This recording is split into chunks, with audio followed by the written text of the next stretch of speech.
Ouça o Agro, Gestão e Mercado, com Natália Fernandes, um podcast do Sistema CNA Senar. Olá, esse é mais um episódio do podcast Ouça o Agro, Gestão e Mercado, seu episódio sobre mercados agropecuários e gestão de custos e risco de preços em negócios rurais.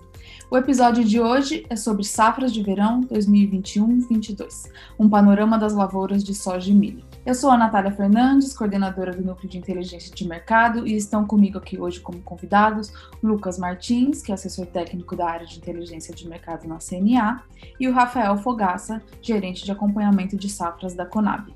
Sejam bem-vindos, Lucas e Rafael. Tudo bom, Natália? Obrigado. Um prazer poder estar aqui com vocês hoje, compartilhando um pouco de conhecimento sobre a safra. Olá, Natália. Agradeço o convite. Espero que a gente bata um papo bem produtivo hoje sobre soja e milho. Então, você que nos ouve, vem com a gente que já vai começar. A gente está se aproximando aí do final do ano, é mais uma safra de verão que está já próximo de colheita, né? Nesse episódio a gente vai falar então especificamente das culturas de soja e milho de primeira safra, que são as que estão no campo agora. E aí, diferente da última safra, nesse ano nós não tivemos muitos problemas com o clima, que é bastante positivo, né? No caso da soja, Natália, o plantio começou bem próximo ao que a gente estava acostumado a ver nos últimos anos, né? A gente não teve tantos atrasos nas operações e a única exceção talvez é no Rio Grande do Sul, onde a falta de chuvas tem prejudicado bastante a soja e o milho. Em algumas áreas foi necessário até um replantio. A gente teve uma grande quebra, né, em anos anteriores, nesse ponto que você falou, mas esse ano a gente está bem mais tranquilo, a gente não tem uma situação próxima ao que ocorreu nos outros anos. Já é muito bom a gente poder falar de questões tão positivas aí para o produtor é um alívio, né, tá num cenário mais positivo, em que ele conseguiu fazer um plantio no momento, numa janela ideal, e aí isso acaba afetando também as futuras safras. Pelo menos nesse ponto, a gente está num cenário bem mais favorável. Exatamente. Essa safra teve um plantio muito rápido também, né? E o Brasil tem maquinário para plantar toda essa área muito rápido. A maioria dos estados produtores conseguiram colocar a soja no campo em tempo quase recorde, bem acima do que a gente vem enxergando em outras safras. E, Rafael, pela Conab, o que vocês identificaram no acompanhamento de safra, que vocês fazem com bastante recorrência, né? Durante o plantio, vocês tiveram alguma surpresa durante este ano? Olha, Natália, surpresa só positiva, né? A chuva vem bem numa época apropriada para plantio, né? Em relação ao ano passado, né? Foi o ano passado que atrasou um pouco. Esse ano é o que o pessoal fala assim, estava dentro da normalidade. Então a gente viu que ali no começo, pelo menos os 40% iniciais ali da soja plantada, tinha ali pelo menos umas 2 semanas de adiantamento, né? Ou seja, a chuva veio na época certa, como o Lucas falou, maquinário para plantio, o produtor brasileiro está bem munido aí, e o plantio da soja e do milho também ocorreu dentro do esperado, de maneira que foi mais acelerado do que em relação ao ano passado. Agora, no finalzinho, a gente teve, como o Lucas falou, está tendo um problema ali para concluir o plantio no Rio Grande do Sul. Está faltando chuvas, né? A gente já está ali pelo menos uns 5 semanas com chuvas escassas no Rio Grande do Sul. Tem também a questão daquela soja no finalzinho, essa reta final aí da soja, os últimos 5% ali, tem que esperar o trigo, terminar a colheita do trigo para poder entrar com soja, mas não teve nada de anormal. Tanto que os 2 estados que estão mais atrasados para concluir o plantio da soja, digamos assim, é o Maranhão e o Rio Grande do Sul. Só que tanto o Maranhão quanto o Rio Grande do Sul, eles estão mais adiantados do que eles estavam no ano passado. Entende? Então, o que a gente pode dizer é que o calendário está bem ajustado. Muito bom. Em relação ao desenvolvimento da safra, até o momento, por sorte, a gente também não tem notícias de muita ocorrência de pragas e doenças, algo que foge muito da normalidade, né? O que vocês têm acompanhado e traz para a gente em relação a isso? É isso mesmo, Natália. Nada está fugindo muito da normalidade, não. É interessante a gente lembrar que o milho de primeira safra sofreu com as cigarrinhas no último ano, principalmente no sul do país, aquela região no oeste de Santa Catarina e no Rio Grande do Sul. Mas agora parece que a situação já foi controlada. A CNA, inclusive, fez uma live com sugestões de ação de mitigação ao dano da cigarrinha. E para quem quiser assistir, a transmissão está disponível na íntegra no canal da CNA no YouTube. E pela Conab, Rafael, vocês têm acompanhado alguma praga ou doença que tem dado trabalho para a safra, ou é isso mesmo, a gente está numa situação mais tranquila de forma geral? Tem questões mais específicas de alguns estados? Olha, realmente, de uma forma geral, a gente está numa situação mais confortável, né, do que do ano passado. Falando especificamente do milho, o Lucas tocou num ponto interessante, que no ano passado apareceu essa cigarrinha do milho, né? A cigarrinha já era uma doença conhecida, mas ela não era muito comum em regiões frias. E aí ela apareceu ano passado em regiões mais frias, né, que predominam plantio de milho na primeira safra, como em Santa Catarina, nos Campos Gerais do Paraná, né, aquela região ali de Ponta Grossa, Castro. E aí o produtor foi meio que pego de surpresa. Mas aí, como houve todo um trabalho, né, de controle, de se pensar em manejo da cigarrinha do milho, esse ano isso trouxe um efeito colateral positivo. O produtor está bem atento para controlar a cigarrinha do milho, e isso está fazendo com que ele identifique outras pragas bem no início e está conseguindo entrar com um manejo adequado na época certa, né? Por exemplo, o pessoal de Santa Catarina especificamente relata muito isso. O produtor está muito alerta, todo mundo falando para os produtores ficarem alertas, e aí eles estão conseguindo controlar bem. No caso do milho, então, cigarrinha para essa primeira safra de milho, ela está controlada. Já no caso da soja, a gente tem casos pontuais, né? O estado do Mato Grosso do Sul registra o percevejo talvez um pouco acima do normal, mais produtor entrando, fazendo o manejo adequado. Tem caso de lagartas, né? No Goiás, a mela da soja, né? Que é uma doença fúngica. Tem às vezes um probleminha ali de não conseguir entrar com fungicida na época certa. A gente está com um clima mais seco, né? Ali da metade do Mato Grosso do Sul e São Paulo para baixo, está com um clima mais seco. E aí talvez o produtor não está conseguindo aplicar fungicida na época ideal. Então, assim, existem algumas regiões que talvez exista algum problema. Mas a gente percebe assim, que do Centro-Oeste, Mato Piba, eles estão com um clima bastante favorável esse ano, sem relatos de doenças. A gente tem procurado informações das regionais da Conab sobre ferrugem asiática, por exemplo. Até agora ninguém reportando sobre ferrugem asiática. Então acreditamos que do aspecto de sanidade, em geral, as lavouras estão em uma situação boa. Então mantemos aí a questão positiva da safra, né? E assim, como é inerente a todas as atividades agrícolas, tem a questão climática. E aí, para cada período de desenvolvimento, algumas ocorrências são extremamente relevantes. Eu queria que você comentasse um pouco sobre isso, Rafael, nesse estágio do desenvolvimento da lavoura, o que é essencial e o que vem ocorrendo na realidade. Realmente, a gente está como as lavouras foram implantadas mais cedo que do ano passado, né? Então elas chegaram nos estádios fenológicos mais adiantados, ou seja, chegaram na época de floração e de enchimento de grãos mais cedo do que no ano passado. Então hoje a gente tem uma área maior que já está nessas fases. E essa fase é a fase de maior demanda hídrica das culturas, né? Tanto para milho quanto para soja.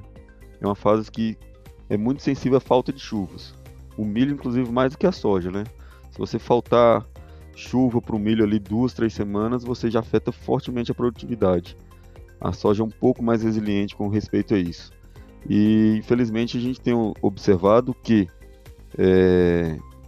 como eu falei, mais ou menos da metade do Mato Grosso do Sul e São Paulo para baixo, ou seja, pegando Paraná, Santa Catarina e Rio Grande do Sul, está tendo bastante restrição hídrica, né? O monitoramento climático que a gente faz semanal, inclusive, a gente colocou boas regiões, mesorregiões do sul do país, em restrição média, ou seja, com a possível perda de produtividade ali.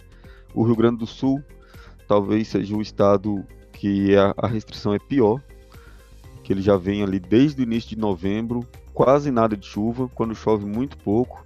E nessa época, o milho que está lá, como ele foi plantado mais cedo, ele está numa fase que precisa muito de chuva e não ocorreu. Então é possível, sim, a gente deve observar uma quebra no Rio Grande do Sul. Os técnicos da Conab estão a campo nessa semana fazendo essas estimativas. A gente deve trazer no nosso quarto levantamento. Mas de fato, ali na região sul vai sofrer um pouco mais com essa falta de chuva, vai afetar a produtividade. Em compensação,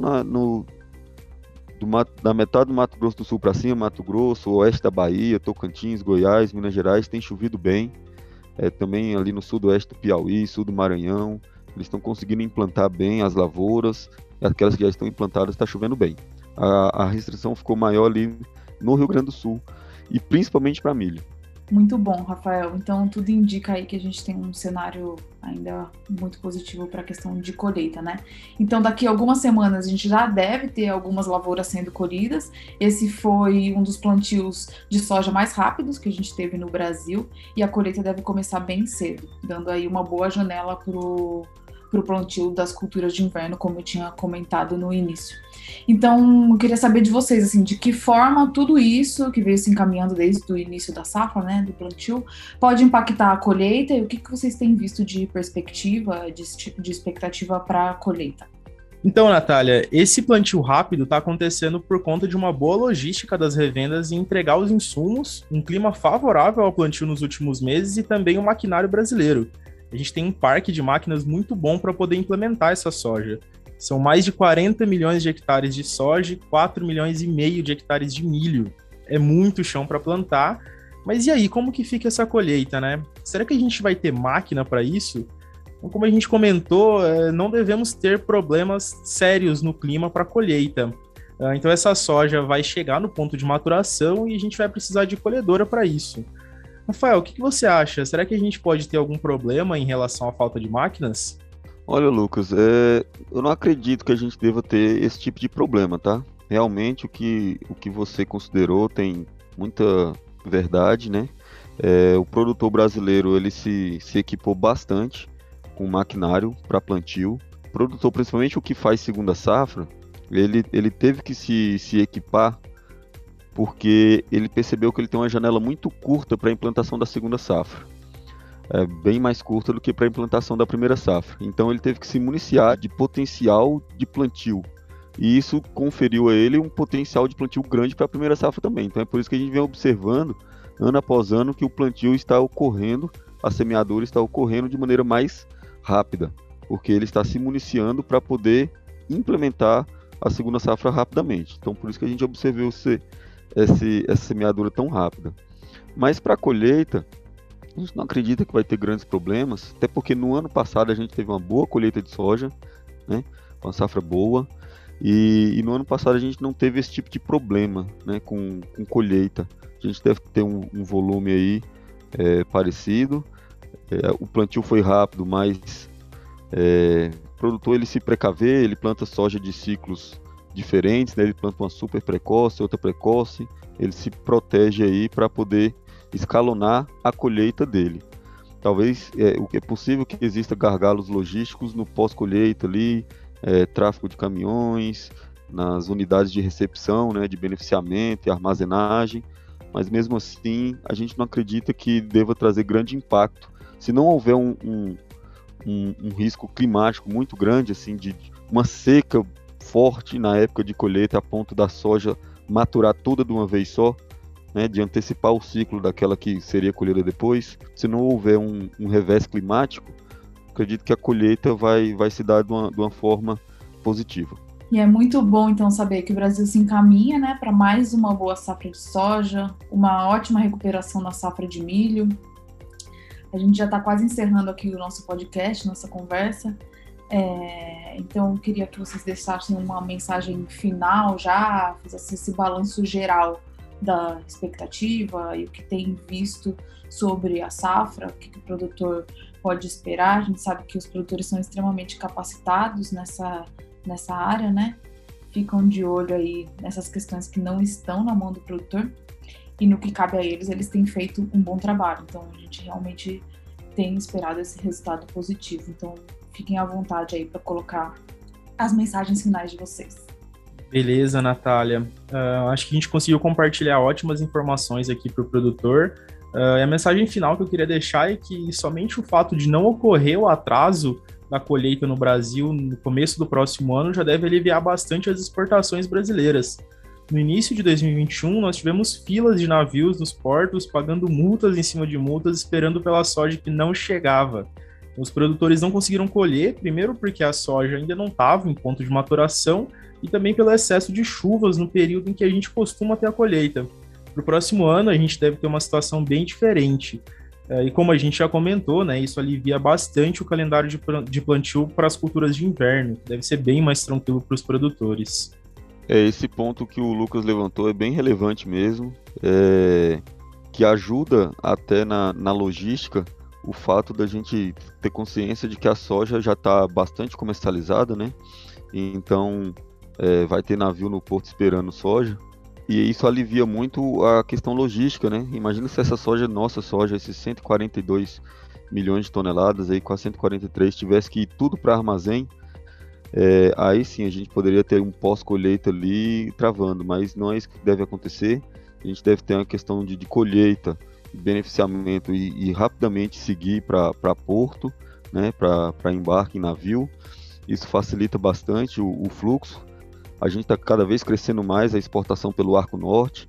Também os portos do sul e sudeste do país são bem preparados, bem tecnificados para agilizar essas exportações. E esse pós-colheita acaba por ajudar a colheita, né? Então a gente deve, em questão de clima favorável, o Brasil já está bastante equipado aí para acontecer uma safra muito boa de plantio até pós-colheita. E também isso aí vai ajudar bastante numa colheita ocorrendo dentro do previsto, ajuda bastante no calendário de implantação do milho segunda safra. A gente certamente vai ter uma janela mais confortável para a implantação do milho segunda safra. É isso aí, então sempre na expectativa do clima continuar contribuindo aí para essas safras, né? Então, já caminhando para o final mesmo, colocando os destaques do que a gente falou aqui, então a gente tem uma safra de milho, uma safra de soja que está evoluindo bem, sem significativas ocorrências de pragas e doenças. Um ponto que o Rafael destacou bastante interessante é o fato da cigarrinha ter alertado aí o produtor para fazer um monitoramento de pragas e doenças também, então isso contribuir para que ele faça o manejo adequado no momento adequado, né, faça a intervenção de controle de outras pragas também que vem, isso contribui aí para o resultado do próprio produtor e da safra de forma geral. Destacar também que, independente de ser uma boa safra ou uma safra com mais desafios, como as anteriores, é importante o planejamento do produtor, né, para que ele faça o escalonamento de plantio, para que ele faça a prática de manejo adequado, faça o acompanhamento de custos, esteja sempre ligado aí, tenha apoio para identificar melhores momentos de compra antecipada de insumos, de venda antecipada da produção também, para ter uma melhor gestão dos riscos de preço da atividade. Isso tudo positivo, que já está no controle do produtor. E aí tem o ponto de atenção, que é a questão do clima. Então a gente continua acompanhando a questão climática aí para esse final, né, para esse período que se encaminha para a colheita, para ver se as condições vão continuar sendo favoráveis ou não. E a Conab faz esse trabalho muito bem, né, Rafael? Então, acho que dá para todo mundo ficar bem ligado no trabalho de vocês aí em relação a essa questão. Sim, Natália, a Conab, ela tem o acompanhamento mensal, 18 culturas de grãos. A gente publica o nosso boletim de levantamento de safra de grãos todo mês, geralmente ali por volta do dia 10. Ele fica publicado no nosso site, né, na página inicial. É só acessando conab.gov.br. Aí rolando a página mais para baixo, clicar no link safras, e aí vai aparecer vários links, né? Safra de grãos, safra de café, safra de cana. E nós temos um produto novo também agora, o Progresso de Safra, né? Não é tão novo, mas talvez nem muita gente conhece, que é o acompanhamento semanal. No Progresso de Safra a gente faz o acompanhamento semanal do plantio e colheita, percentual plantado e percentual colhido em suas devidas épocas. Tem um produto Fenologia das Lavouras, então a pessoa pega lá os gráficos de em que fase estão as lavouras, e temos o monitoramento agrícola, né? A gente faz a parte de monitoramento climático, né? E aponta as condições das lavouras ali, um texto sempre falando das principais lavouras do Brasil, algodão, milho, soja, arroz, feijão e trigo. A gente faz aquele acompanhamento ali, dá sempre um parâmetro de como está as lavouras em campo semanalmente, tudo no site da Conab. É isso aí, nós somos fãs e admiradores do trabalho de vocês, como área de inteligência, sempre acompanhando e consumindo esses conteúdos. Então chegamos ao final. Obrigada, Lucas, obrigada, Rafael, pela participação, pela parceria da Conab. A CNA valoriza bastante o trabalho da Conab, de acompanhamento de safras em especial, que traz informação sempre no tempo ideal e cada vez com melhor qualidade, né? A gente sabe que vocês vêm aperfeiçoando metodologias para sempre entregar um produto que esteja mais na realidade, né, do que o produtor precisa para a tomada de decisão. Então, muito obrigada mesmo pela participação de vocês. Eu que agradeço o convite, estou à disposição para futuros podcasts. Parabéns pela iniciativa. E aos que nos ouvem, obrigada pela audiência. Então, esse foi mais um episódio do podcast Ouço Agro, Gestão e Mercado. Até o próximo episódio em 2022. Então, boas festas a todos e tchau, tchau. Ouça o Agro, Gestão e Mercado, com Natália Fernandes, um podcast do Sistema CNA Senar.